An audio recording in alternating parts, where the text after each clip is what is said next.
Hi, welcome back to my channel. In the previous classes, in the previous 9 parts, we are discussing about 1 to 225 multiple choice questions and answers. So ಇವತ್ತಿನ ದಿವಸ ನಾವು 226ರಿಂದ 250ನೇ ಕ್ವಶನ್ವರೆಗೂ ಏನು ಈ multiple choice questions ಇದ್ದಾವೆ ಇದನ್ನು ಆನ್ಸರ್ನ solve ಮಾಡ್ತಾ ಹೋಗೋಣ. ಬನ್ನಿ ಹಾಗಾದರೆ 226ನೇ ಕ್ವಶನ್ ಏನಿದೆ ಅಂತ ನೋಡೋಣ. What is the formula for form factor? KF ಅಂತ ಕೂಡ ಹೇಳ್ತೀವಿ. ಫಾರಮ್ ಫ್ಯಾಕ್ಟರ್ ಏನು ಇದರಲ್ಲಿ ಇದರ ಒಂದು ಫಾರ್ಮುಲಾಪ ಅಂತ ಹೇಳಿದ್ರೆ, first of all form factor ಅಂದರೆ ಏನಂತ ನಮ್ಗೆ ಗೊತ್ತಿರ್ತದೆ. ಸೊ ಇಟ್ ಈಸ್ ದ ಏನಂತ ಹೇಳ್ತೀವಿ, the ratio of effective value to average value ಅಥವಾ RMS value to average value ಅಂತ ಹೇಳ್ತೇವೆ. ಅಂದರೆ the ratio of RMS value to average value ಅಂತ ಹೇಳ್ತೀವಿ. ಸೊ ಇಲ್ಲಿ that is in of cycle. Actually ಎಲ್ಲಿ ಬರ್ತದೆ, these are all comes under the alternating quantities. ಏನು ಆಲ್ಟರ್ನೇಟ್ AC ಟರ್ಮ್ಸ್ ಅಂತ ಹೇಳ್ತೀವಿ, ಸಿಂಗಲ್ ಫೇಸ್ AC ಟರ್ಮ್ಸ್ ಅಂತೀವಿ, ಅಲ್ಲಿ ಬರ್ತಕ್ಕಂಥದ್ದು. ಸೊ ಇಲ್ಲಿ ಹಾಗಾದರೆ 4 ಆಪ್ಷನ್ಸ್ಗಳಿದ್ದಾವೆ. KF is equal to average value divided by RMS value ಅಂತ ಇದೆ, ಮತ್ತೊಂದು RMS value divided by average value ಅಂತ ಇದೆ, ಮತ್ತೊಂದು maximum value divided by average value, ಆನಂತರ RMS value divided by maximum value. So answer is ಏನಿರಲಿ, so RMS value divided by average value ಅಂದರೆ the ratio of RMS value to average value ಅಂತ ಅದರ ಅರ್ಥ. ಹಾಗಾದರೆ ಆನ್ಸರ್ ಏನಿಲ್ಲಿ ನಮಗೆ B ಅಂತ ಹೇಳ್ತೀವಿ. B is the right answer. So RMS value divided by average value. The form factor is RMS value divided by average value ಅಂತ ಹೇಳ್ತೀವಿ. ಬನ್ನಿ ನೆಕ್ಸ್ಟ್ ಕ್ವಶನ್ಗೆ ಹೋಗೋಣ. Which electrical term is defined as the total opposition to current in AC parallel circuit? ಇಲ್ಲಿ ನಮಗೆ ಏನು ಬರುತ್ತೆ ಇಲ್ಲಿ ನಮಗೆ ಅಂತ ಹೇಳಿದ್ರೆ, which electrical term is defined as the total opposition to current in AC parallel circuit. AC parallel ಸರ್ಕ್ಯೂಟಿಗೆ ಸಂಬಂಧಪಟ್ಟಿರ್ತಕ್ಕಂಥದ್ದು ಇದು. ಸೊ AC ಪ್ಯಾರಲಲ್ ಸರ್ಕ್ಯೂಟಲ್ಲಿ ನಮಗೆ ಯಾವುದಕ್ಕೆ ಬರುತ್ತಿದೆ ಹಾಗಾದರೆ, ವಿಚ್ ಎಲೆಕ್ಟ್ರಿಕಲ್ ಟರ್ಮ್ ಅಂತ ಹೇಳಿದ್ರೆ, ಸೊ ದಟ್ ಈಸ್ ಅಡ್ಮಿಟನ್ಸ್ ಅಂತ ಹೇಳ್ತೀವಿ. ಸೊ ಅಡ್ಮಿಟನ್ಸ್ ಅಂತ ಹೇಳಿದ್ರೆ ಅದು ಇಲ್ಲೇನು ಮಾಡುತ್ತೆ, opposite to the current in AC parallel circuit, total defined as the total opposition ಅಂತ ಹೇಳ್ತೀವಿ. ಅಂದರೆ ಸೊ ಅಡ್ಮಿಟನ್ಸ್ ಅನ್ನೋದು ಏನು, ಅಡ್ಮಿಟನ್ಸ್ ಅಂದರೆ ನಿಮ್ಗೆ ಆಲ್ರೆಡಿ ಗೊತ್ತಿದೆ ಇಲ್ಲಿ. So this is called the reciprocal of impedance ಅಂತ ಕೂಡ ಹೇಳ್ತೀವಿ. ರೆಸಿಪ್ರೋಕಲ್ ಆಫ್ ಇಂಪಿಡೆನ್ಸ್ ಅಂತ ಹೇಳ್ತೀವಿ. ಅಥವಾ ಅಡ್ಮಿಟನ್ಸ್ಗೆ ನಾವು ಇನ್ನೊಂದು ರೀತಿಯಲ್ಲಿ ಅಡ್ಮಿಟನ್ಸ್ ಟ್ರಯಾಂಗಲನ್ನು ನಾವು ನೋಡ್ಬೋದು. ಸೊ ಇಲ್ಲಿ ಅಡ್ಮಿಟನ್ಸ್ ಟ್ರಯಾಂಗಲ್ ಹೇಗಿರುತ್ತೆ, ಸೊ ರೈಟ್ ಆ್ಯಂಗಲ್ ಟ್ರಯಾಂಗಲಲ್ಲಿ ನಾವು ಅಡ್ಮಿಟನ್ಸ್ ಟ್ರಯಾಂಗಲನ್ನು ಹೀಗೆ ತೋರಿಸ್ತೇವಲ್ವ. So this is the admittance triangle ಅಂತ ಹೇಳ್ತೀವಿ. ಸೊ ಇಲ್ಲಿ B ಅಂದರೆ ಇಲ್ಲಿ ಹೌದಾ, ಅಂದರೆ ಸಸ್ಪೆಕ್ಟನ್ಸ್ ಅಂತ ಹೇಳ್ತೀವಿ. ಸೊ Y ಅನ್ನೋದು ಇಲ್ಲಿ ಬರ್ತದೆ, ಅಂದರೆ ಅಡ್ಮಿಟನ್ಸ್ ಅಂತ ಏನು ಹೇಳ್ತೀವಿ ಅದು. ಇನ್ನು ಇಲ್ಲಿ G ಅಂತ ಬರುತ್ತೆ, ಇದು ಏನಿದೆ ಕಂಡಕ್ಟನ್ಸ್ ಅಂತ ಹೇಳ್ತೀವಿ. ಸೊ ಇಲ್ಲಿ ನನಗೆ ಪೈಥಾಗೋರಸ್ ಥಿಯರಮ್ ಅಪ್ಲೈ ಆಗುತ್ತೆ ನೋಡಿ. ಏನಪ್ಪ ಅಂದರೆ, so Y is equal to ಏನಾಗುತ್ತೆ ನೋಡಿ, ಇದು ಇಲ್ಲಿದೆಲ್ಲ ಇದು ಅಂತ ಅರ್ಥ. ಅಂದರೆ ನಾವು ಇದನ್ನು ಹೀಗೆ ಬರಿಬೋದಲ್ವಾ, Y is equal to whole root G² plus B² ಅಂತ ಬರಿತೀವಿ ನೋಡಿ. ಇದು this is the equation. Admittance equation ಗೊತ್ತಿದ್ದರೆ ನಾವು ಇದನ್ನು ಆನ್ಸರ್ ಮಾಡ್ಕೋಬೋದು. ಸೊ ಬನ್ನಿ ಹಾಗಾದರೆ ಆನ್ಸರ್ ಈಸ್ C, ಅಡ್ಮಿಟನ್ಸ್ ಅಂತ ಹೇಳ್ತೀವಿ. The C is the right answer. Next ಕ್ವಶನ್ಗೆ ಹೋಗೋಣ. 228. Which AC circuit contains the phase relation between voltage V and current ಅಂತ ಹೇಳ್ತೀವಿ. ಯಾವುದು ಇದು, ಈಗೇನು ಒಂದು ಫಿಗರ್ ಕಣ್ಣು ಮುಂದೆ ಕಾಣ್ತಾ ಇದೆ, ಇದನ್ನು ನೋಡಿದರೆ ಗೊತ್ತಾಗುತ್ತೆ ನಮಗೆ. ಸೊ ಇಲ್ಲಿ V ಮತ್ತು I ಅನ್ನು ತೋರಿಸಿದ್ದಾರೆ. ಹಾಗೆ ಇಲ್ಲಿ 90 ಡಿಗ್ರಿ ಕೂಡ ಇದೆ ಇಲ್ಲೊಂದು. ಹಾಗಾದರೆ ಯಾವುದಿದು ಇದರಲ್ಲಿ ಅಂತ ನೋಡೋದಾದರೆ ನಮಗೆ ಗೊತ್ತಾಗುತ್ತೆ. ನಮಗೆ ಪ್ಯೂರ್ ರೆಸಿಸ್ಟಿವ್ ಸರ್ಕ್ಯೂಟಾ ಅಥವಾ ರೆಸಿಸ್ಟೆನ್ಸ್ ಆ್ಯಂಡ್ ಇಂಡಕ್ಟೆನ್ಸ್ ಸರ್ಕ್ಯೂಟಾ ಅಥವಾ ರೆಸಿಸ್ಟೆನ್ಸ್ ಆ್ಯಂಡ್ ಕೆಪಾಸಿಟೆನ್ಸ್ ಸರ್ಕ್ಯೂಟಾ ಅಥವಾ resistance inductance and capacitance circuits ಅಂತ ಈ ಒಂದು ಚಿತ್ರ ನೋಡಿದರೆ ಗೊತ್ತಾಗ್ಬಿಡ್ತದೆ ನಮಗೆ. ಇದು ಬಂದುಬಿಟ್ಟು ರೆಸಿಸ್ಟೆನ್ಸ್ ಆ್ಯಂಡ್ ಇಂಡಕ್ಟೆನ್ಸ್ ಸರ್ಕ್ಯೂಟ್ ಅಂತ ಹೇಳ್ತೀವಿ. ಯಾಕೆ ಅಂತ ಹೇಳಿದರೆ ಈ ರೆಸಿಸ್ಟೆನ್ಸ್ ಆ್ಯಂಡ್ ಇಂಡಕ್ಟೆನ್ಸ್ ಸರ್ಕ್ಯೂಟ್ನಲ್ಲಿ ನಮ್ಮ ಏನು ಕರೆಂಟ್ ಇದೆಯಲ್ಲ ಇದು lag behind 90 degree by that's volts ಅಂತ ಹೇಳ್ತೀವಿ. ಅಂದರೆ ಈ IL ಅಂತ ಹೇಳ್ತೀವಿ, ಇಂಡಕ್ಟಿವ್ಸ್ ಕರೆಂಟ್ ಅಂತ ಹೇಳ್ತೀವಿ. IL lags behind V by 90 degree ಅಂತ ಹೇಳ್ತದೆ. ಸೊ ಅದಕ್ಕೋಸ್ಕರ ಇಲ್ಲಿ ನಾವು ಗಮನಿಸ್ಬೋದು ಈ ಚಿತ್ರದಲ್ಲಿ.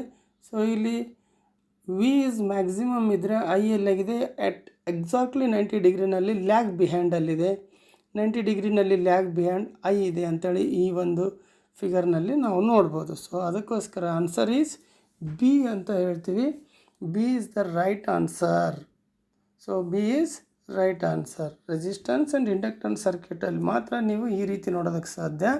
ಸೊ ಅಲ್ಲಿ ಏನಾಗುತ್ತೆ ಅಂತ ಹೇಳಿದ್ರೆ ಈ IL ಇಂಡಕ್ಟರ್ ಕರೆಂಟ್ ಅಂತ ಹೇಳ್ತೀವಿ, that is lags with applied voltage by 90 degree ಅಂತ ಹೇಳ್ತೀವಿ. ಓಕೆ, ಬನ್ನಿ ನೆಕ್ಸ್ಟ್ ಕ್ವಶನ್ಗೆ ಹೋಗೋಣ. ಹಾಗಾದರೆ 229.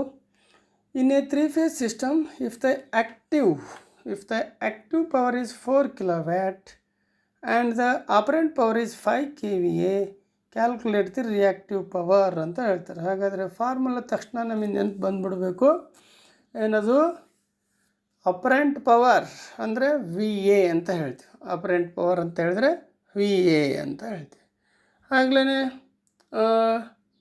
ಟ್ರೂ ಪವರ್ ಅಂತ ಹೇಳ್ತೀವಿ ಮತ್ತೊಂದು, ಅಥವಾ ಆ್ಯಕ್ಟಿವ್ ಪವರ್ ಅಂತ ಕೂಡ ಹೇಳ್ಬೋದು. ಆ್ಯಂಡ್ ರಿಯಾಕ್ಟಿವ್ ಪವರ್ ಇಷ್ಟು ಬರ್ತದೆ. So VA is equal to ಅಥವಾ VA square is equal to true square ಅಂದರೆ W² ಪ್ಲಸ್ VAR ಸ್ಕ್ವೇರ್ ಅಂತ ತೊಗೋಬೋದು ನಾವಿಲ್ಲಿ. ಸೊ ಅಲ್ಲಿಗೆ ಯಾವ ಥರ ಅಪ್ಲೈ ಆಗುತ್ತೆ, ಹೆಂಗೆ ಮಾಡಬೇಕು ಅಂತ ನೋಡೋದಾದರೆ ವೆರಿ ಸಿಂಪಲ್. ಇಲ್ಲಿ ನನ್ನ VA ಸ್ಕ್ವೇರ್ ಅಂತ ತಗೊಳ್ಳಿ. First VA square is equal to W² plus VAR square ಅಂತ ಹೇಳ್ತೀವಿ. VAR square. ನನಗಿಲ್ಲಿ ಬೇಕಾಗಿರೋದು ಏನಪ್ಪ ಅಂತ ಹೇಳಿದರೆ ರಿಯಾಕ್ಟಿವ್ ಪವರ್ನ ಕ್ಯಾಲ್ಕುಲೇಟ್ ಮಾಡ್ಬೇಕು. ಅಂದರೆ ಇದೆ reactive power, volt ampere reactive ಅಂತೇಳಿ ಇದನ್ನು ನನಗೆ ಕ್ಯಾಲ್ಕುಲೇಟ್ ಮಾಡ್ಬೇಕು. ನನಗೆ ಇದು ಗೊತ್ತು ಮತ್ತು ಇದು ಗೊತ್ತು. ಸೊ ಎರಡು ವ್ಯಾಲ್ಯೂ ಗೊತ್ತಿದ್ರು ಒಂದು ವ್ಯಾಲ್ಯೂ ಫೈಂಡ್ ಔಟ್ ಮಾಡೋದು ತುಂಬ ಈಸಿ. ನನಗೆ ಆಲ್ರೆಡಿ ಫಾರ್ಮುಲಾ ಗೊತ್ತಿದೆ ಅಂದಮೇಲೆ VA ಅಂತ ಹೇಳಿದ್ರೆ ಇಲ್ಲಿ ನನಗೆ ಏನದು ಗೊತ್ತಿದೆ, ನನಗೆ ಏನಿದೆ ಅಲ್ಲಿ 5 kVA ಇದೆ. VA ಬಂದುಬಿಟ್ಟು ಅಂದರೆ ಆಪರೆಂಟ್ ಪವರ್ ಅಂತ ಹೇಳ್ತೀವಿ. ಏನು ಆಪರೆಂಟ್ ಪವರ್ ಎಷ್ಟಿದೆ? 5 ಇದೆ. 5 ಸ್ಕ್ವೇರ್ ಅಂತ ಹಾಕೋದು. ಹಾಗೆ ನನಗಿಲ್ಲಿ ಮತ್ತೊಂದು ಬಂದಿದೆ, ಯಾವ್ದು ಗೊತ್ತಿದೆ ನನಗಿಲ್ಲಿ ಅಂತೇಳಿದ್ರೆ W ಗೊತ್ತಿದೆ ಅಲ್ವಾ ನನಗೆ. ಸೊ W ಅಥವಾ ಟ್ರೂ ಪವರ್ ಅಥವಾ ಆ್ಯಕ್ಟಿವ್ ಪವರ್ ಅಂತ ಹೇಳ್ತೀವಿ, ಅದು ಕೂಡ 4 ಅಂತ ಗೊತ್ತಿದೆ. ಸೊ ಮಿಕ್ಕಿದ ನನಗೆ ಗೊತ್ತಿಲ್ಲ, ಇದನ್ನ ಆ್ಯಸ್ ಇಟ್ ಈಸ್ ಅದನ್ನೇ ಹಾಗೆ ಬರ್ಕೊಳ್ತೀವಿ. ಸೊ ಅಲ್ಲಿ ಏನಾಗುತ್ತೆ, 5 ಸ್ಕ್ವೇರ್ ಅಲ್ವಾ, 5 square is equal to 4 square plus VAR square ಅಂತ ಅಂದರೆ ಆಯಿತು. ಸೊ ಅಲ್ಲಿಗೆ 5 5 25 is equal to 4 4 16 plus VAR square ಅಂತ ಬರ್ಕೊಳ್ಳಿ. ಸೊ ಅಲ್ಲಿಗೆ ಏನಾಗುತ್ತೆ ನಿಮಗೆ ಆನ್ಸರು 25/16 ಆಗಬೇಕು. 25/16 ಆಯಿತು ಅಂದರೆ ಅದು ಎಷ್ಟು ಬರ್ತದೆ? 25/16 is equal to VAR square ಆಗುತ್ತೆ. VAR square is equal to 1.5 ಆದರೆ VAR is equal to yes exactly answer ಗೊತ್ತಾಗ್ಬಿಡುತ್ತೆ. ಇಲ್ಲಿ ಆಪ್ಷನ್ಸಲ್ಲಿ ಇದೆಯಾ ನೋಡಿದರೆ ನೀವು ಕ್ಯಾಲ್ಕುಲೇಷನ್ ಮಾಡಿ, ಇಲ್ಲಿ ಆಪ್ಷನ್ಸಲ್ಲಿ ಹುಡುಕಿ ಆನ್ಸರ್ ಯಾವ್ದು ಬರುತ್ತೆ ಅಂತ ನೋಡಿದರೆ yes exactly the C is the right answer ಅಂತ ಹೇಳ್ತೀವಿ. ಸೊ ಫಾರ್ಮುಲಾ ಗೊತ್ತಿದ್ದರೆ ನಾವು ಈಸಿಯಾಗಿ ಈ ಒಂದು ಕ್ಯಾಲ್ಕುಲೇಷನ್ ಮಾಡಿ ಆನ್ಸರ್ ಮಾಡ್ಬೋದು. ಸೊ ಬನ್ನಿ ಹಾಗಾದರೆ 230ನೇ ಕ್ವೆಶನ್ಗೆ ಹೋಗೋಣ. In which condition resonance will occur in RLC series circuit? So ಇದು ಆಲ್ರೆಡಿ ನಮಗೆ ಗೊತ್ತಿದೆ ಅಂತ ಹೇಳ್ತೀವಿ. ಸೊ ಏನಪ್ಪ ಅಂತ ಹೇಳಿದ್ರೆ inductive reactance XL is equal to capacitive reactance XC ಅಂತ ಹೇಳಿ ನಮಗೆ ಗೊತ್ತಿದೆ. ಇದಕ್ಕೆ ಆನ್ಸರು ಈ ಹಿಂದೆ ಆಲ್ರೆಡಿ ಇದನ್ನು ಡಿಸ್ಕಷನ್ ಆಗಿದೆ, ಹಾಗಾಗಿ ಇದ್ರ ಬಗ್ಗೆ ಜಾಸ್ತಿ ನೋಡೋದು ಬೇಡ. ಯಾವಾಗ ನಮಗೆ ಈ ಒಂದು ಕಂಡೀಷನ್ ಫಿಲ್ ಆಗುತ್ತೆ, ಯಾವ ಕಂಡೀಷನ್ನು XL is equal to XC, X L is equal to X A ಆಯಿತು ಅಂದರೆ ರೆಸೊನೆನ್ಸ್ ಸರ್ಕ್ಯೂಟ್ ಅಂತ ಅರ್ಥ. ಈ ಒಂದು ಕಂಡೀಷನ್ ಫಿಲ್ ಆದರೆ ಆಯಿತು ಅಂತ ಹೇಳ್ತೀವಿ. ಆಲ್ರೆಡಿ ಈ ಕ್ವಶನ್ ರಿಲೇಟೆಡು ಬಂದಿದೆ. ಸೊ ಬನ್ನಿ ಹಾಗಾದ್ರೆ ನೆಕ್ಸ್ಟ್ ಕ್ವಶನ್ಗೆ ಹೋಗೋಣ. 131ನೇ ಕ್ವಶನ್ ಏನಿದೆ ಇಲ್ಲಿ, how will you obtain positive reading in the watt meter reads negative reading during 3-phase 2 watt meter method. So ನಾನು ನಿಮಗೆ ಹೇಳಿದೆ, ಡ್ಯೂರಿಂಗ್ 2 ವ್ಯಾಟ್ ಮೀಟರ್ ಮೆಥಡಲ್ಲಿ ನಮಗೆ ಒಂದು ಏನಿರುತ್ತೆ ಅಂತೇಳಿ ಗೊತ್ತಿದೆ. ನಮಗೆ ಯಾವಾಗ ಅದು ಆ ರೀತಿ ಆಗತ್ತೆ ಅಂತಕ್ಕಂಥದ್ದು ಕ್ವಶನ್ ಇದೆ ಇಲ್ಲಿ. ನಮಗೆ ಯಾವ ಸಂದರ್ಭದಲ್ಲಿ ನನಗೆ ನೆಗೆಟಿವ್ ರೀಡಿಂಗ್ ಕೊಡ್ತದೆ ಅಂತೇಳ್ಬಿಟ್ಟು, ಅಂದರೆ ಇಲ್ಲಿ ಆನ್ಸರ್ ನಮಗೆ ಗೊತ್ತಿದೆ. ಈ ಹಿಂದೆ ಆಲ್ರೆಡಿ ಇದ್ರ ಬಗ್ಗೆ ಡಿಸ್ಕಷನ್ ಕೂಡ ಆಗಿದೆ. ಇಲ್ಲಿ ಆಪ್ಷನ್ಸನ್ನು ನೋಡಿ, by interchanging the connections of input terminals ಅಂತದೆ, by interchanging the connection of the current coil in meter ಅಂತ ಹೇಳ್ತದೆ. ಅಂದರೆ how will you obtain positive reading ಅಂತ, ಅಂದರೆ ಒಂದು ಸಂದರ್ಭದಲ್ಲಿ ನಿಮಗೆ ಅದು ನೆಗೆಟಿವ್ ರೀಡಿಂಗನ್ನು ಕೊಡ್ತಿರ್ತೈತಿ, ನನಗೆ ಅದನ್ನು ತಿರ್ಗಿ ಪಾಸಿಟಿವ್ ರೀಡಿಂಗಾಗಿ ನಾನು ತೊಗೋಬೇಕು ಅಂತೇಳಿದ್ರೆ ಏನು ಮಾಡಿದರೆ ನಿಮಗೆ ಅದು ಪಾಸಿಟಿವ್ ರೀಡಿಂಗ್ ಆಗುತ್ತೆ ಅಂತಕ್ಕಂಥದ್ದು. ಸೊ ಅಲ್ಲಿಗೆ ಇಲ್ಲಿ ಬಿ ಎ 4 ಆಪ್ಷನ್ಸಲ್ಲಿ by disconnecting the connection of the current coil in the meter, ಮತ್ತೊಂದು ಏನು ಹೇಳ್ತದೆ by reversing the connection of pressure coil in meter, by reversing the pressure coil and current coil connection in the meter ಅಂತ ಹೇಳ್ತದೆ. So ಇಲ್ಲಿ answer is C is the right answer. ಯಾಕಂತ ಹೇಳಿದ್ರೆ by reversing the connection of the pressure coil in meter ಮಾಡಿದರೆ ಏನು ಒಂದು metre negative ತೋರಿಸ್ತಿರ್ತೈತೆ ವ್ಯಾಲ್ಯೂನ, ತಿರ್ಗಿ ಈ ಪ್ರೆಷರ್ ಕಾಯಿಲ್ನ ಅಥವಾ ಕರೆಂಟ್ ಕಾಯಿಲ್ ಎರಡರಲ್ಲಿ 4ನೇ ಆಪ್ಷನಲ್ಲಿ ಏನು ಮಾಡಿಬಿಟ್ಟಿದ್ದಾನೆ, ಪ್ರೆಷರ್ ಕಾಯಿಲ್ ಮತ್ತು ಕರೆಂಟ್ ಕಾಯಿಲ್ ಎರಡೂ ಹೇಳ್ತೀನಿ. ಎರಡನ್ನೂ ಚೇಂಜ್ ಮಾಡಿದರೆ ದೇರ್ ಈಸ್ ನೋ ಚೇಂಜ್ ಅಂತ ಹೇಳ್ತೀವಿ. ಅದಕ್ಕೆ ಒಂದನ್ನು ಮಾತ್ರ ಮಾಡಬೇಕು. ಸೊ ನಾನಿಲ್ಲಿ ಪ್ರೆಷರ್ ಕಾಯಿಲನ್ನು ರಿವರ್ಸ್ ಮಾಡೋದ್ರಿಂದ ಏನು ನೆಗೆಟಿವ್ ರೀಡಿಂಗ್ ತೋರಿಸ್ತದೆ ಮೀಟ್ರು, ಆ ಮೀಟ್ರು ಸರಿಯಾಗಿ ರೀಡಿಂಗನ್ನು ತೋರಿಸುತ್ತೆ. ಇದ್ರ ಬಗ್ಗೆ ಆಲ್ರೆಡಿ ಹಿಂದೆ ಡಿಸ್ಕಷನ್ ಆಗಿದೆ. ಹಾಗಾದರೆ ಬನ್ನಿ ನೆಕ್ಸ್ಟ್ ಕ್ವಶನ್ಗೆ ಹೋಗೋಣ. The answer is C. Next question ಬಂದ್ಬಿಟ್ಟು 232.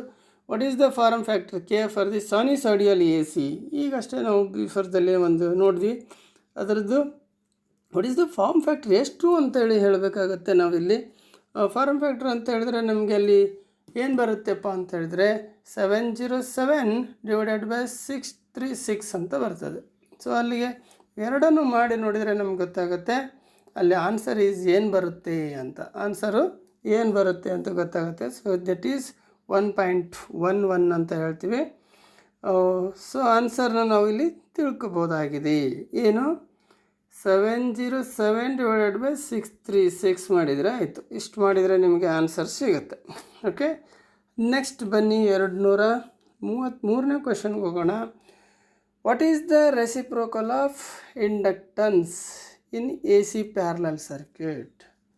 What is the reciprocal of inductance in a C parallel circuit. ನಮ್ಗೆ ಆಲ್ರೆಡಿ ಎ ಸಿ ಸರ್ಕ್ಯೂಟ್ನೊಳಗೆ ಇಂಡಕ್ಟನ್ಸ್ ಅಂದರೆ ಏನು ಅಂತ ಗೊತ್ತಿದೆ. ಸೊ ಅದರ ಒಂದು ಎ ಸಿ ಸರ್ಕ್ಯೂಟ್ನಲ್ಲಿ ಬರ್ತಕ್ಕಂಥ ಅದರ ರೆಸಿಪ್ರೋಕಲ್ ಇದು ಯಾವುದು ಅನ್ನೋದಕ್ಕೆ ಇಲ್ಲಿದೆ. ರಿಯಾಕ್ಟನ್ಸು, ಅಡ್ಮಿಟನ್ಸು, ಹಾಗೆ ಕಂಡಕ್ಟನ್ಸು, ಸಸ್ಪೆಕ್ಟನ್ಸ್ ಅಂತ. S, exactly. ಸಸ್ಪೆಕ್ಟನ್ಸ್ ಅನ್ನೋದು ಏನಿದೆ ಇದು ನಮಗೆ ಏನು ಇಂಡಕ್ಟನ್ಸ್ ಇದೆ ಅದಕ್ಕೆ ಏನಾಗಿರುತ್ತೆ ರೆಸಿಪ್ರೋಕಲಲ್ಲಿರುತ್ತೆ ಅಂತ ಹೇಳ್ತೀವಿ. ಸೊ ರೆಸಿಪ್ರೋಕಲ್ ಅಂತೇಳಿ ಅಂದರೆ ಇಲ್ಲಿ ಇಂಡಕ್ಟನ್ಸ್ನ ರೆಸಿಪ್ರೋಕಲ್. ಸೊ ಸಸ್ಪೆಕ್ಟನ್ಸ್ಗೆ ನಾವು ಸಾಮಾನ್ಯವಾಗಿ ಏನಂತ ಹೇಳ್ತೀವಿ ಇಲ್ಲಿ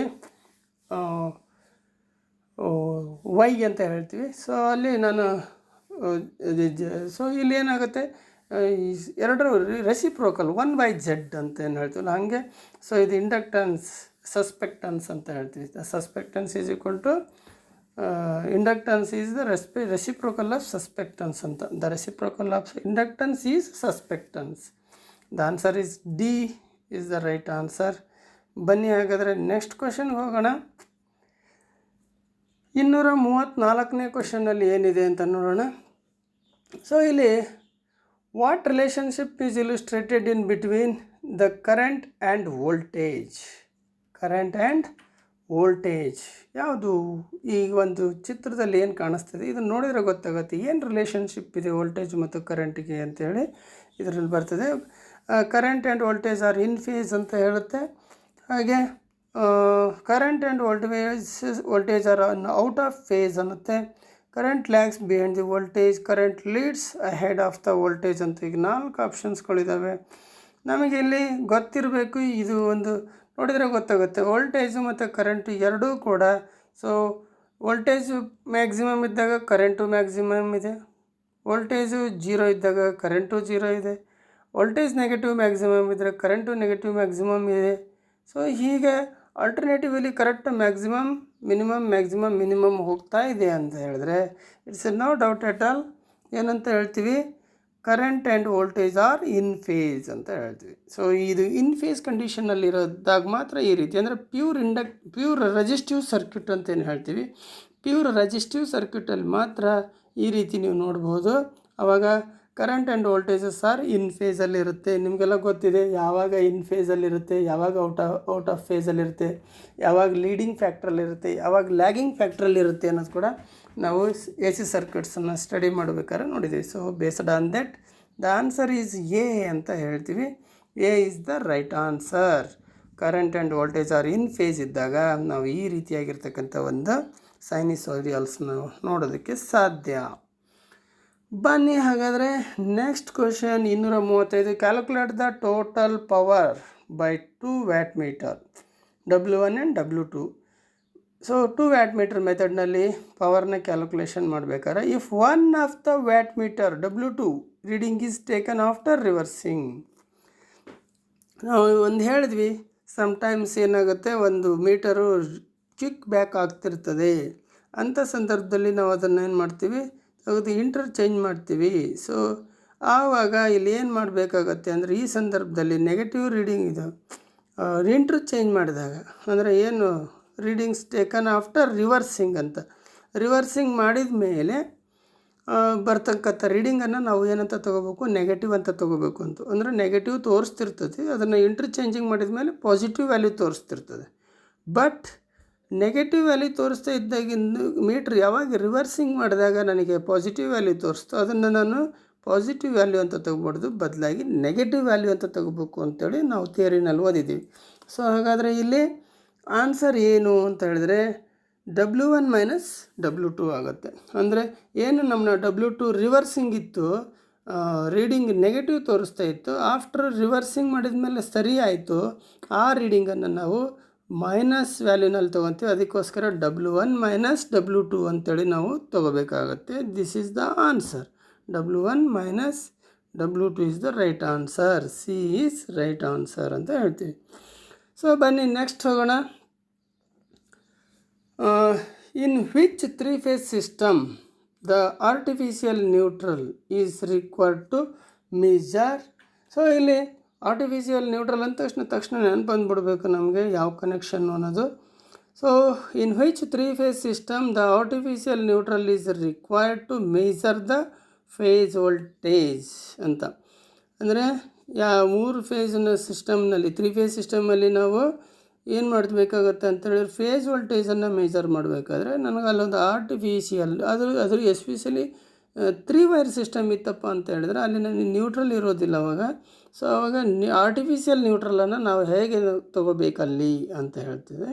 ಸೊ ಯಾವ ರೀತಿ ನಾವು ಇದನ್ನು ತೊಗೊಳ್ತೀವಿ ಅಂತ ಹೇಳಿದ್ರೆ in which 3-phase system the artificial neutral is required to measure the phase voltage ಅಂತ ಹೇಳ್ತೀವಿ. ಎಲ್ಲಿ ಯಾವುದರಲ್ಲಿ ಬರುತ್ತಿದೆ ಹಾಗಾದರೆ ಅಂದರೆ 3 ವೈರ್ ಸ್ಟಾರ್ ಕನೆಕ್ಟೆಡ್ ಸಿಸ್ಟಮ್ ಅಂತ ಒಂದು ಹೇಳುತ್ತೆ, 4 wire star connected system. 4 wire ಅಂದಮೇಲೆ ಅಲ್ಲಿ ನ್ಯೂಟ್ರಲ್ ಇದ್ದೇ ಇರುತ್ತೆ. 3 ವೈರ್ ಡೆಲ್ಟಾ ಕನೆಕ್ಟೆಡ್ ಸಿಸ್ಟಮ್. ನಿಮಗೆ ಸ್ಟಾರು ಮತ್ತು ಡೆಲ್ಟಾಗೂ ವ್ಯತ್ಯಾಸ ಗೊತ್ತಿರಬೇಕು. This is the star and this is the delta. ಇದು ನಿಮ್ಮ ಕಣ್ಣು ಮುಂದೆ ಬಂದುಬಿಡಬೇಕು ಸ್ಟಾರ್ ಡೆಲ್ಟಾ ಕನೆಕ್ಷನ್ನಲ್ಲಿ.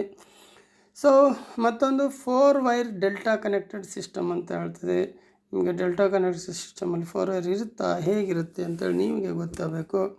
ಸೊ ಇಲ್ಲಿ ಆನ್ಸರ್ ಈಸ್ ಯಾವುದಪ್ಪ ಅಂತ ಹೇಳಿದ್ರೆ A 3 wire star connected system ಅಂತ. ಆರ್ಟಿಫಿಷಿಯಲ್ ನ್ಯೂಟ್ರಲ್ ಅಂದ ತಕ್ಷಣ ಅಲ್ಲಿ ಅದೇ ಬರೋದು. ಹೇಗಿರುತ್ತದೆ ಅಂತ ಹೇಳಿದ್ರೆ ಫಾರ್ ಎಕ್ಸಾಂಪಲ್ ನೋಡಿ, ಇಲ್ಲಿ 1 2 3 ಹಿಂಗಿರ್ತಾವಪ್ಪ ಇಲ್ಲಿ. ಅಂದರೆ ಸೊ ಇಲ್ಲಿ ಮೂರು ಸಪ್ಲೈ ಇಲ್ಲಿ ಇರ್ತದೆ ಅಂತ ಇಟ್ಕೋದು. ಆವಾಗ ನಾವೇನು ಮಾಡ್ತೀವಿ, ಒಂದನ್ನು ತೊಗೊಂಡೋಗಿ ಇಲ್ಲಿ ಮೇಲೆ ಕೊಟ್ಟಿದ್ದೀವಿ. ಈಗ ಆರ್ ಅಂತ ತಿಳ್ಕೊಳ್ಳಿ.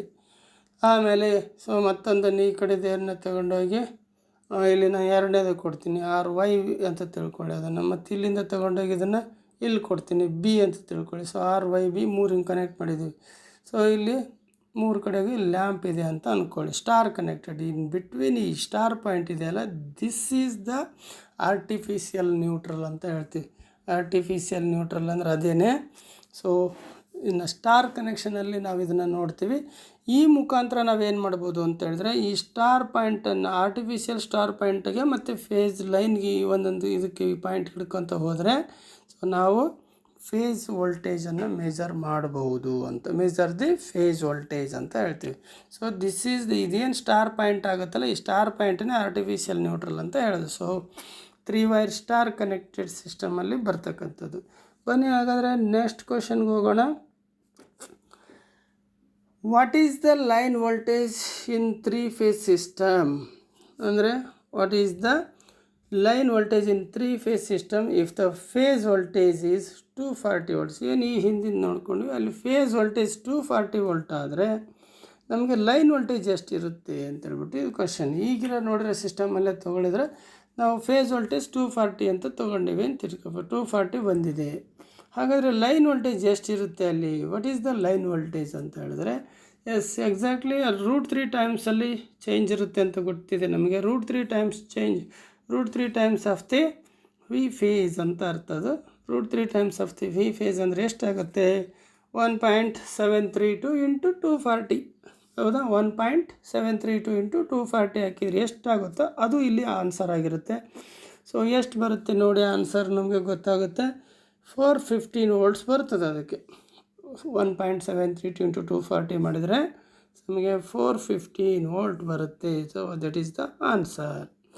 ಬನ್ನಿ ಹಾಗಾದರೆ 238ಕ್ಕೆ ಹೋಗೋಣ. Which formula is used to calculate form factor? ಮತ್ತು ಈಗ ಅದೇ ಬಂತು ಸೇಮು. ಯಾವ ಫಾರ್ಮುಲಾವನ್ನು ನಾವಿಲ್ಲಿ ಯೂಸ್ ಮಾಡ್ತೀವಿ ಅನ್ನೋದಕ್ಕೆ. ಸೊ ಅದೇ RMS ವ್ಯಾಲ್ಯೂ, ಅವರೇಜ್ ವ್ಯಾಲ್ಯೂ ಅಂತ ಏನು ಹೇಳಿದ್ವಿ ಅದು, ಅಥವಾ ಎಫೆಕ್ಟಿವ್ ವ್ಯಾಲ್ಯೂ ಅಂತ ಕೂಡ ಹೇಳ್ಬೋದು. ದ ಆನ್ಸರ್ ಈಸ್ ಎ ಅಂತ ಹೇಳ್ತೀವಿ. ಎಫೆಕ್ಟಿವ್ ವ್ಯಾಲ್ಯೂ ಮತ್ತು RMS ವ್ಯಾಲ್ಯೂ ಇವನ್ನ ನೀವು ಅರ್ಥ ಮಾಡ್ಕೋಬೇಕು, ಭಾಳ ಇಂಪಾರ್ಟೆಂಟ್ ಇದು. ಸೊ ಆನ್ಸರ್ ಈಸ್ ಎ ಅಂತ ಹೇಳ್ತೀವಿ. ಇಲ್ಲಿ ಈಗ ಆಲ್ರೆಡಿ ಬಂದು ಹೋಗಿರೋ ಕ್ವಶನು, ಟೈಮ್ ವೇಸ್ಟ್ ಮಾಡೋದು ಬೇಡ. ಬನ್ನಿ ಹಾಗಾದರೆ ನೆಕ್ಸ್ಟ್ ಕ್ವಶನ್ಗೆ ಹೋಗೋಣ. 239. Which formula is used to calculate the impedance? ಇಂಪಿಡೆನ್ಸನ್ನು ಕ್ಯಾಲ್ಕುಲೇಟ್ ಮಾಡೋದಕ್ಕೆ ನಾವು ಇಲ್ಲಿ ಯಾವ ಫಾರ್ಮುಲಾವನ್ನು ಬಳಸ್ತೀವಿ? Z is equal to R² plus XL difference XC². Z is equal to √R² plus XL difference XC. Z is equal to whole √R plus XL difference XC. and Z is equal to whole root R² plus XL difference XC². So ನಮಗಿದು formula ಚೆನ್ನಾಗಿ ಗೊತ್ತಿದೆ. The answer is D ಅಂತ ಹೇಳ್ತೀವಿ. Answer is the D. Z is equal to √R² plus XL difference XC² ಅಂತ. ಅಂದರೆ ನಮಗಿದು ಗೊತ್ತಿದೆ. XL big ಆದಾಗ XL ಮೈನಸ್ XC, XCನೇ ಬಿಗ್ ಆದರೆ ಬಿಗ್ ವ್ಯಾಲ್ಯೂ ಇದ್ದರೆ XC ಮೈನಸ್ XL ಅನ್ನೋದು. ಸೊ ಫಾರ್ ದಿಸ್ ರೀಸನ್ ಈ ಸಿಂಬಲ್ ಈ ರೀತಿ ಇರ್ತದೆ ಇಲ್ಲಿ. ಸೊ ಅದನ್ನು ಸಿಚುವೇಶನಿಗೆ ತಕ್ಕ ಹಾಗೆ ನಾವು ಚೇಂಜ್ ಮಾಡಿ ಆ ಫಾರ್ಮುಲನ್ನು ಬರ್ಕೊಳ್ತೀವಿ. ಇದು ಆಲ್ರೆಡಿ ನಾವು ಕೂಡ ಡಿಸ್ಕಷನ್ ಮಾಡಿರೋಂಥದ್ದೇ. ಬನ್ನಿ ಹಾಗಾದರೆ ನೆಕ್ಸ್ಟ್ ಕ್ವಶನ್ಗೆ ಹೋಗೋಣ. What is the power factor if one of the watt metre gives negative reading in 2 watt meter method of 3 phase power measurement? Already ಇದು ಕೂಡ ಡಿಸ್ಕಷನ್ ಆಗಿದೆ ನಮಗೆ. ಸೊ ಇಲ್ಲಿ ಯಾವಾಗ ಆಗುತ್ತೆ ಅಂತ ಗೊತ್ತಿದೆ ನಮಗೆ. ಸೊ ಇಲ್ಲಿ 4 ಆಪ್ಷನಲ್ಲಿ 0 ಮತ್ತು 0.5, ಯೂನಿಟಿ, ಲೆಸ್ ದ್ಯಾನ್ 0.5 ಅಂತ ಇದೆ. ಇಲ್ಲಿ ನಮಗೆ ಗೊತ್ತಿದೆ ಲೆಸ್ ದ್ಯಾನ್ 0.5 ಇದ್ದಾಗ one of the watt metre will give negative indication ಅಂತ ಗೊತ್ತಿದೆ. ಸೊ ಹಾಗಾಗಿ gives negative reading in 2 watt meter method ಅಂತ ಹೇಳಿದ್ರೆ ದಟ್ ಈಸ್ ಲೆಸ್ ದ್ಯಾನ್ 0.5. ಇದ್ರ ಬಗ್ಗೆ ನಾವು already effects, power factor effects ಹೇಗಿರುತ್ತೆ ಅನ್ನೋದನ್ನು ನಾವು ಆಲ್ರೆಡಿ ನೋಡ್ಬಿಟ್ಟಿದ್ದೀವಿ. ಸೊ ಹಾಗಾಗಿ the answer is D, less than 0.5. Less than 0.5 ಇದ್ದಾಗ ನಮಗೇನಾಗುತ್ತೆ, one of the watt meter reading ಏನಾಗುತ್ತೆ ಅಲ್ಲಿ ನೆಗೆಟಿವ್ ಇಂಡಿಕೇಷನ್ ಇರ್ತದೆ ಅಂತ ಗೊತ್ತಿರೋದು. ಸೊ ಬನ್ನಿ ಹಾಗಾದರೆ ನೆಕ್ಸ್ಟ್ ಕ್ವಶನ್ಗೆ ಹೋಗೋಣ. 241. What is the phase displacement between the phases in a 3-phase circuit? ಇದು ಕೂಡ ನಮಗೆ ಆಲ್ರೆಡಿ ಹಿಂದಿನ ಕ್ವಶನ್ನಲ್ಲಿ ಡಿಸ್ಕಷನ್ ಆಗಿದೆ. ಸೊ 120 ಡಿಗ್ರಿ ಅಂತಕ್ಕಂಥದ್ದು ಇದರ ಆನ್ಸರು. ಅಂದರೆ 3-phase ಸರ್ಕ್ಯೂಟ್ನಲ್ಲಿ ನಾವು ಫೇಸ್ ಡಿಸ್ಪ್ಲೇಸ್ಮೆಂಟ್ ಬಿಟ್ವೀನ್ ಫೇಸಸ್ ಅಂದರೆ 120 ಡಿಗ್ರಿ ಅಂದರೆ 120 ಟೋಟಲ್ ಎಷ್ಟಾಯಿತು 360 ಡಿಗ್ರಿ ಆಗುತ್ತೆ. So this is the answer. ಬನ್ನಿ ಹಾಗಾದರೆ 242 ಹೋಗೋಣ. Which condition is called as resonance R L C? ಇದು ಕೂಡ ಆಲ್ರೆಡಿ ನಮಗೆ ಆಗಿರೋಂಥದ್ದು ಆನ್ಸರ್ ಆಗಿದೆ. ಸೊ XL ಮತ್ತು XC ಒಂದೇ ವ್ಯಾಲ್ಯೂ ಆಗಿದ್ದಾಗ ನಮಗೆ ರೆಸೊನೆನ್ಸ್ ಸರ್ಕ್ಯೂಟ್ ಆಗುತ್ತೆ ಅಂತ ಗೊತ್ತಿರೋ ಆನ್ಸರು. ಬನ್ನಿ ನೆಕ್ಸ್ಟ್ ಕ್ವಶನ್ ಹೋಗೋಣ. 243.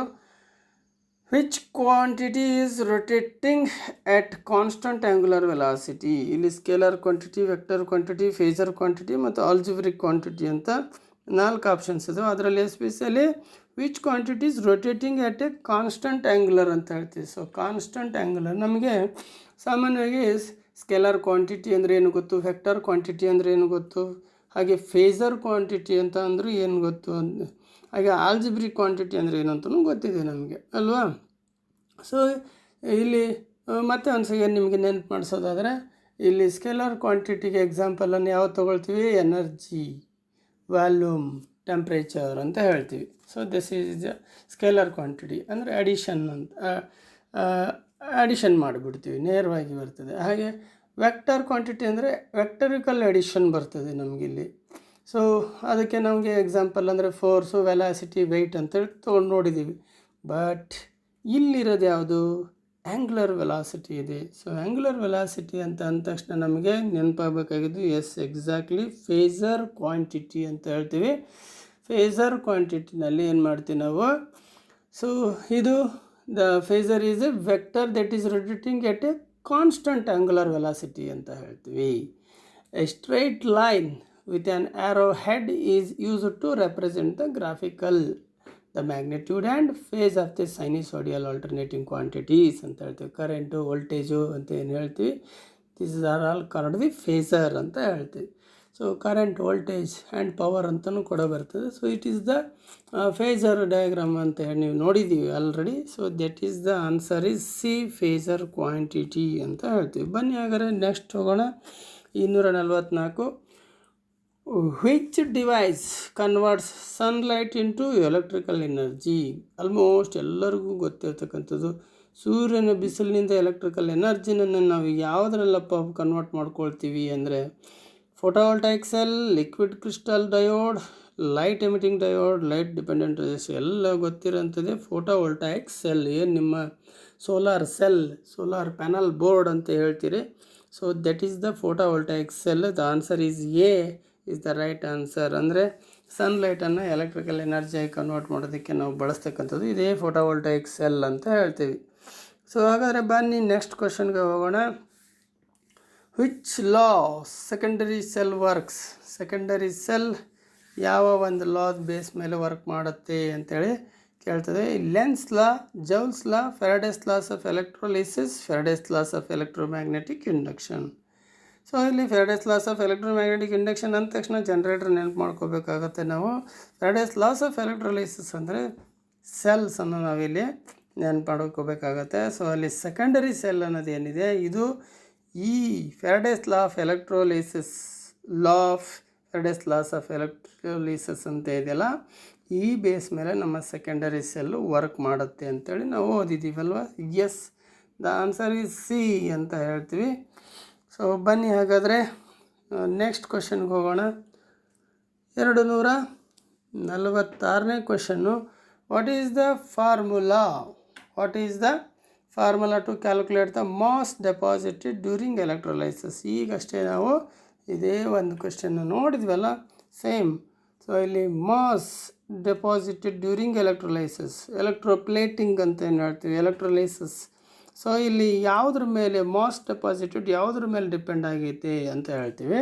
ಸೊ ಅದನ್ನೇ ನಾವಿಲ್ಲಿ M is equal to I T ಅಂತ ಒಂದಿದೆ, M is equal to Z I T ಅಂತ ಒಂದಿದೆ, M is equal to I T bar Z ಇದೆ, M is equal to Z bar I T ಇದೆ. So ಇದರಲ್ಲಿ M is equal to ZIT ಅಂತ ಏನಿದೆಯೋ that is the answer. M=ZIT ಅಂತ. So ಇಲ್ಲಿ most liberated, most deposited ಅಂತ ಹೇಳ್ತೀವಿ. So ಅದರಲ್ಲಿ Z ಅಂದರೆ ಏನಲ್ಲಿ, ಇದನ್ನು ನಾವಿಲ್ಲಿ Z is nothing but ECE ಅಂತ ಹೇಳ್ತೀವಿ. ECE of the substance in gram ಅಂತ. ECE ಅಂದರೆ ಎಲೆಕ್ಟ್ರೋಕೆಮಿಕಲ್ ಇಕ್ವಿವ್ಯಾಲೆಂಟ್ ಅಂತ ಏನು ಹೇಳ್ತೀವಲ್ಲ ಅದು ECE ಅಂದರೆ. Z ಅನ್ನೋದಿಲ್ಲಿ ECE of the substance in grams ಅಂತ ಹೇಳ್ತೀವಿ. ಅದೇ I ಅಂತ ಹೇಳಿದ್ರೆ ಕರೆಂಟ್ ಇನ್ ಆಂಪೇರ್ಸ್ ಅಂತ ಬರ್ತದೆ. ಅದೇ T ಅಂದರೆ ಟೈಮ್ ಇನ್ ಸೆಕೆಂಡ್. ಅಂದರೆ ಇದರ ಅರ್ಥ ಯಾವ ಮೆಟೀರಿಯಲ್ಲು ಅಂದರೆ ಎಷ್ಟು ಇದು ಇರತಕ್ಕಂಥ ECE ಇರ್ತಕ್ಕಂಥ ಮೆಟೀರಿಯಲ್ಲು ನಾವಿಲ್ಲಿ ಬಳಸ್ತಾ ಇದ್ದೀವಿ, ಮತ್ತು ಎಷ್ಟು ಕರೆಂಟನ್ನು ನಾವು ಅಲ್ಲಿ ಹರಿಸ್ತಾ ಇದ್ದೀವಿ, ಮತ್ತು ಎಷ್ಟು ಸಮಯ ಹರಿಸ್ತಾ ಇದ್ದೀವಿ ಅನ್ನೋದ್ರ ಮೇಲೆ ಈ ಮಾಸ್ ಡೆಪಾಸಿಟೆಡ್ ಡಿಪೆಂಡ್ ಆಗಿದೆ ಅಂತ ಅರ್ಥ. ಸೊ ಇದನ್ನು ನಾವು ಎಲೆಕ್ಟ್ರೋಪ್ಲೇಟಿಂಗಲ್ಲಿ ನೋಡ್ಬೋದು. ಹಾಗೆ ಫ್ಯಾರಡೇಸ್ ಲಾಸ್ ಆಫ್ ಎಲೆಕ್ಟ್ರೋಲೈಸಿಸಲ್ಲಿ ನಾವು ಇದ್ರ ಬಗ್ಗೆ ನೋಡಬಹುದಾಗಿದೆ. ಬನ್ನಿ ಹಾಗಾದರೆ ನೆಕ್ಸ್ಟ್ ಕ್ವಶನ್ಗೆ ಹೋಗೋಣ. ಸೊ ಏನಪ್ಪ ಅಂತ ಹೇಳಿದ್ರೆ, ಸೊ ಇಲ್ಲಿ how the capacity of battery is specified ಅಂತ ಹೇಳ್ತೀವಿ. ಸೊ ಬ್ಯಾಟ್ರಿ ಅಂದ ತಕ್ಷಣ ನಮಗೆ ಏನು ಸಾಮಾನ್ಯ ಬ್ಯಾಟ್ರಿ ಮೇಲೆ ಇರುತ್ತೆ ಇದು 150 AH, 100 AH, 15 AH ಹೀಗೆ ಎಲ್ಲ ಒಂದು ರೇಷಿಯೋದಲ್ಲಿ ಇರ್ತದೆ. ಇಲ್ಲಿ ಹೇಳ್ತಾರೆ volt, watt, volt ampere, ampere hour ಅಂತ 4 ಆಪ್ಷನ್ ಇದೆ. ಆದರೆ ಬ್ಯಾಟ್ರಿ ಕೆಪಾಸಿಟಿನ ನಾವು ಸ್ಪೆಸಿಫೈಡ್ ಮಾಡೋದು ಯಾವುದ್ರ ಮೇಲೆ, ಅದನ್ನು ಎಷ್ಟು ಆಂಪೇರ್ ಡಿಸ್ಚಾರ್ಜಿಂಗಲ್ಲಿ ಎಷ್ಟು ಹವರ್ ಬಳಸಿದ್ದೀವಿ ಅನ್ನೋದ್ರ ಮೇಲೇ ನಾವು ಆ ಬ್ಯಾಟ್ರಿನ ಬ್ಯಾಕಪ್ನ ತಿಳಿಸ್ಕೊತೀವಲ್ವ. ಅಂದರೆ ಎಷ್ಟು ಕರೆಂಟ್ ಡಿಸ್ಚಾರ್ಜ್ ಆಗ್ತದೆ, ಎಷ್ಟು ಸಮಯ ಡಿಸ್ಚಾರ್ಜ್ ಆಗುತ್ತೆ ಅಲ್ಲ. ಸೊ ಅದು ಅಂದರೆ ಆಂಪೇರ್ ಹವರ್ ಅಂತ ಹೇಳ್ತೀವಿ. ಆಂಪೇರ್ ಹವರ್ನಲ್ಲಿ ನಾವು ಇದನ್ನು ಸ್ಪೆಸಿಫೈಡ್ ಮಾಡಬೇಕಾಗತ್ತೆ. ಸಾಮಾನ್ಯ ಬ್ಯಾಟ್ರಿಗಳು ನಾವು ನೋಡಿ 150 AH, 200 AH, 100 AH, 15 AH, 50 AH ಹೀಗೆ ಬೇರೆ ಬೇರೆ AH ರೇಟಿಂಗ್ಸಲ್ಲಿ ನಾವು ಅದನ್ನ ಸ್ಪೆಸಿಫೈಡ್ ಮಾಡ್ತೀವಿ. ಸರಿ, ಬನ್ನಿ ಹಾಗಾದರೆ ಮುಂದಿನ ಕ್ವಶನ್ಗೆ ಹೋಗೋಣ. What is the name of defect that bending of plates in secondary cell? So ಇಲ್ಲಿ ಸೆಕೆಂಡರಿ ಸೆಲ್ಗಳಲ್ಲಿ ಏನಾಗುತ್ತೆ, ಈ ಪ್ಲೇಟ್ಸ್ಗಳು ಬೆಂಡ್ ಆಗ್ತವೆ. ಬೆಂಡ್ ಆಗೋದು ಅನ್ನೋ ಅಂತ ಹೇಳಿದ್ವಿ. ಸೊ ಯಾವಾಗ ಬೆಂಡ್ ಆಗುತ್ತೆ, ಯಾಕೆ ಬೆಂಡ್ ಆಗುತ್ತೆ, ಸೊ ಆ ಬೆಂಡ್ ಆಗೋದಕ್ಕೆ ಏನಂತ ಹೇಳ್ತಾರೆ ಅಂತೇಳಿ. What is the name of defect that bending of plate in secondary cell?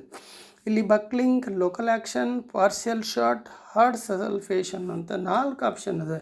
So ನಮಗಿಲ್ಲಿ ಗೊತ್ತಿದೆ, ಎಕ್ಸೆಸ್ ಆಫ್ ಟೆಂಪ್ರೇಚರ್ ಆಯಿತು ಅಂದರೆ ಬ್ಯಾಟ್ರಿನಲ್ಲಿ it is caused for so many defects ಅಂತ ಹೇಳ್ತೀವಿ. ಅಥವಾ ಅದು ಹಾರ್ಡ್ ಸಲ್ಫೇಷನ್ ಇರ್ಬೋದು, ಬಕ್ಲಿಂಗ್ ಇರ್ಬೋದು, ಪಾರ್ಷಿಯಲ್ ಶಾರ್ಟ್ ಇರ್ಬೋದು. ಸೊ ಈ ರೀತಿಯಾಗಿರ್ತಕ್ಕಂಥ ಕಾಸಸ್ಗಳಾಗ್ತವೆ, ಅಲ್ಲಿ ಡಿಫೆಕ್ಟ್ಗಳಾಗ್ತವೆ ಅಂತ ಹೇಳ್ತೀವಿ. ಈ ಡಿಫೆಕ್ಟ್ಗಳಿಗೆ ಮೇನ್ ಕಾರಣ ಏನಂದರೆ ಅದು ಎಕ್ಸೆಸ್ ಆಫ್ ಟೆಂಪ್ರೇಚರ್ ಅಂತ ಹೇಳ್ಬೋದು. ಹಾಗೆ ಇಲ್ಲಿ ಈ ಏನಾಗುತ್ತೆ, ಬೆಂಡಿಂಗ್ ಆಫ್ ಪ್ಲೇಟ್ಸ್ ಅಂತ ಹೇಳಿದಾಗ ಸೊ ಅದಕ್ಕೊಂದು ನೇಮ್ ಇದೆ. ಇಲ್ಲಿ ನಾವು ಬಕ್ಲಿಂಗ್ ಅಂತ ಹೇಳ್ತೀವಿ. ಆ ನೇಮ್ ಬೆಂಡಿಂಗ್ ಪ್ಲೇಟ್ಸ್ಗಳು ಏನು ಬೆಂಡಿಂಗ್ ಆಗ್ತವೆ, ಎಲೆಕ್ಟ್ರೋಡ್ಗಳು ಅಂತಲೇ ಹೇಳ್ತೀವಿ. ಆ ಎಲೆಕ್ಟ್ರೋಡ್ಗಳು ಬೆಂಡ್ ಆಗೋದನ್ನು, ಎಸ್ಪೆಷಲಿ ಇಲ್ಲಿ ಪಾಸಿಟಿವ್ ಪ್ಲೇಟ್ ಬೆಂಡ್ ಆಗುತ್ತೆ ಅಂತ ಹೇಳ್ತೀವಿ. ಸೊ ಪ್ಲೇಟ್ಗಳು ಬೆಂಡ್ ಆಗ್ತಕ್ಕಂಥ ಈ ಒಂದು ಡಿಫೆಕ್ಟ್ಸನ್ನೇ ನಾವಿಲ್ಲಿ ಬಕ್ಲಿಂಗ್ ಅಂತ ಹೇಳ್ತೀವಿ. So buckling is the right answer ಅಂತ. ಸೊ ಬಕ್ಲಿಂಗ್ ಯಾಕಾಗುತ್ತೆ, ಅಲ್ಲಿ ಹೈ ಟೆಂಪ್ರೇಚರ್ ಒಂದೊಂದು ಸಂದರ್ಭದಲ್ಲಿ ಇಲ್ಲಿ ಹಾರ್ಡ್ ಸಲ್ಫೇಷನ್ ಅಂತ ಒಂದಿದೆ ನೋಡಿ. ಹಾರ್ಡ್ ಸಲ್ಫೇಷನ್ ಯಾವಾಗಾಗುತ್ತೆ ಅಂತೇಳಿದ್ರೆ ಓವರ್ ಡಿಸ್ಚಾರ್ಜ್ ಮಾಡ್ತಿರ್ತೀವಿ ನಾವು ಒಂದೊಂದು ಸರಿ ಬ್ಯಾಟ್ರಿನ. ನಿಮ್ಮ ಮೊಬೈಲ್ನೇ ನೋಡಿ, ಸ್ವಿಚ್ ಆಫ್ ಅಂದ ತಕ್ಷಣ, ಬ್ಯಾಟ್ರಿ ಲೋ ಅಂದ ತಕ್ಷಣ ಚಾರ್ಜ್ಗೆ ಹಾಕಬೇಕು. ಅದನ್ನು ನಾವು ಇಮಿಡಿಯೇಟ್ ಚಾರ್ಜ್ಗೆ ಹಾಕಬೇಕು. ಬ್ಯಾಟ್ರಿ ಲೋ ಅಂದಮೇಲೂ ನಾವು ಅದನ್ನು ಯೂಸ್ ಮಾಡ್ತಾ ಇದ್ದೀವಿ ಅಂತ ಹೇಳಿದ್ರೆ ಅದನ್ನು ಏನಾಗುತ್ತೆ, ಹಾರ್ಡ್ ಸಲ್ಫೇಷನ್ ಆಗುತ್ತೆ ಬ್ಯಾಟ್ರಿನಲ್ಲಿ. ಆ ಬ್ಯಾಟ್ರಿನಲ್ಲಿ ಹಾರ್ಡ್ ಸಲ್ಫೇಷನ್ ಆಯ್ತು ಅಂದರೆ ಅದು ಪದೇ ಪದೇ ಅದೇ ಆಗ್ತಾಯಿತ್ತು ಅಂದರೆ ಅದ್ರ ಲೈಫ್ ಕೂಡ ಹಾಳಾಗುತ್ತೆ, ಲೈಫ್ ಕಡಿಮೆ ಆಗಿಬಿಡುತ್ತೆ. ಸೊ ಇದನ್ನು ಸರಿ ಮಾಡೋದಕ್ಕೆ ನಾವೇನು ಮಾಡ್ತೀವಿ ಅಂತ ಹೇಳಿದ್ರೆ ಟ್ರಿಕಲ್ ಚಾರ್ಜಿಂಗ್ ಅಂತ ಮಾಡ್ತೀವಿ. ಸೊ ಅಂದರೆ ಲೋ ರೇಟ್ ವೋಲ್ಟೇಜಲ್ಲಿ ನಾವು ಅದನ್ನು ಟ್ರಿಕಲ್ ಚಾರ್ಜಿಂಗ್ ಮಾಡಿ ಲಾಂಗ್ ಡ್ಯೂರೇಷನಲ್ಲಿ ಚಾರ್ಜ್ ಮಾಡಿ ಸೊ ಅದನ್ನೇನು ಮಾಡ್ಬೋದು, ಇದನ್ನು ಸರಿಪಡಿಸ್ಬೋದು ಅಂತ ಹೇಳ್ತೀವಿ. ಬಟ್ ಯಾವುದಕ್ಕೂ ಓವರ್ ಡಿಸ್ಚಾರ್ಜ್ ಮಾಡದೇ ಇರೋದು ಒಳ್ಳೆಯದು ಅಂತ ಹೇಳ್ತೀವಿ. ಸೊ ಇಲ್ಲಿ ಓವರ್ ಟೆಂಪ್ರೇಚರ್ ಆಯ್ತಪ್ಪ ಅಂತ ಹೇಳಿದ್ರೆ ಹಾಗೆ ಅದು ಆ ಎಕ್ಸೆಸ್ ಆಫ್ ಟೆಂಪ್ರೇಚರ್ನ ಕಾರಣದಿಂದಾಗಿ ಅಲ್ಲಿ ಮೋರ್ ಸಲ್ಫೇಷನ್ ಆಗುತ್ತೆ. ಮೋರ್ ಸಲ್ಫೇಷನ್ ಆಗೋದ್ರಿಂದ ಅದರೊಳಗಡೆಗೆ ಈ ಬಕ್ಲಿಂಗು ಹಾರ್ಡ್ ಸಲ್ಫೇಷನ್ನು, ಪಾರ್ಷಿಯಲ್ ಶಾರ್ಟ್ಸು ಇವೆಲ್ಲ ಆಗೋದಕ್ಕೆ ಸಾಧ್ಯತೆಗಳುಂಟು ಬ್ಯಾಟ್ರಿನಲ್ಲಿ ಅಂತ ಹೇಳ್ತೀವಿ. ಸೊ ಇಲ್ಲಿ ನನಗೆ ಬೆಂಡಿಂಗ್ ಆಫ್ ಪ್ಲೇಟ್ಸ್ ಅಂತ ಹೇಳಿದ್ರೆ ಬಕ್ಲಿಂಗ್ ಅಂತೇಳಿ ನಮ್ಗೆ ಆನ್ಸರ್ ಗೊತ್ತಿರಬೇಕು. ಸೊ ನೆನ್ಪಿಟ್ಕೊಳ್ಳಿ. ಬನ್ನಿ ಹಾಗಾದ್ರೆ ನೆಕ್ಸ್ಟ್ ಕ್ವಶನ್ಗೆ ಹೋಗೋಣ.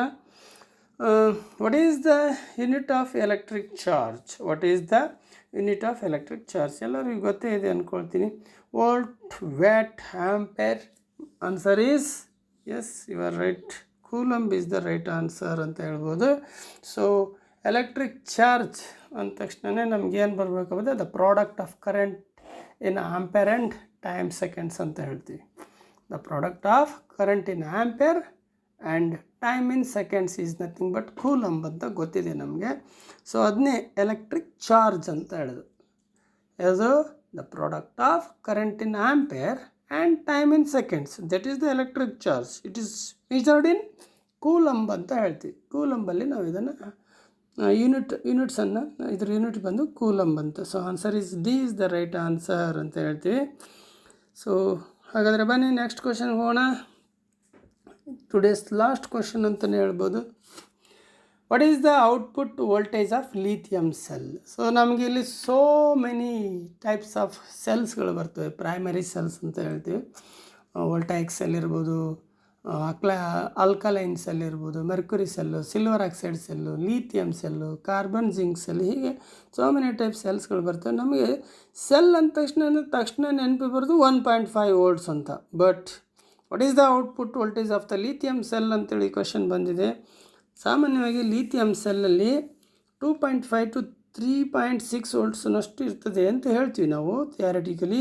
ಸೊ ಆನ್ಸರ್ ಇಲ್ಲಿ ಆಪ್ಷನ್ಸಲ್ಲಿ 1.2, 1.5, 1.8, 2.5 ಇರೋದ್ರಿಂದ the 2.5 is the right answer ಅಂತ ಹೇಳ್ಬೋದು. ಸೊ ಲಿಥಿಯಮ್ ಸೆಲ್ಲಲ್ಲಿರ್ತಕ್ಕಂಥದ್ದು ವೋಲ್ಟೇಜ್, ಔಟ್ಪುಟ್ ವೋಲ್ಟೇಜ್ ಎಷ್ಟಪ್ಪ ಅಂತ ಹೇಳಿದ್ರೆ 2.5 ವೋಲ್ಟ್ಸ್ ಅಂತ ಹೇಳ್ತೀವಿ. ಸೊ ಇವತ್ತು ನಾವು 226ನೇ ಕ್ವಶನ್ನಿಂದ 250ನೇ ಕ್ವಶನ್ವರೆಗೂ ಏನು ಮಲ್ಟಿಪಲ್ ಚಾಯ್ಸ್ ಕ್ವಶನ್ಸ್ಗಳಿದ್ವು ಅದರ ಆನ್ಸರ್ಗಳನ್ನ ಸಾಲ್ವ್ ಮಾಡ್ತಾ ಬಂದಿದ್ದೀವಿ. ಇವಾಗಿದು ಪಾರ್ಟ್ ನಂಬರ್ 10 ಅಂತ ಹೇಳ್ಬೋದು.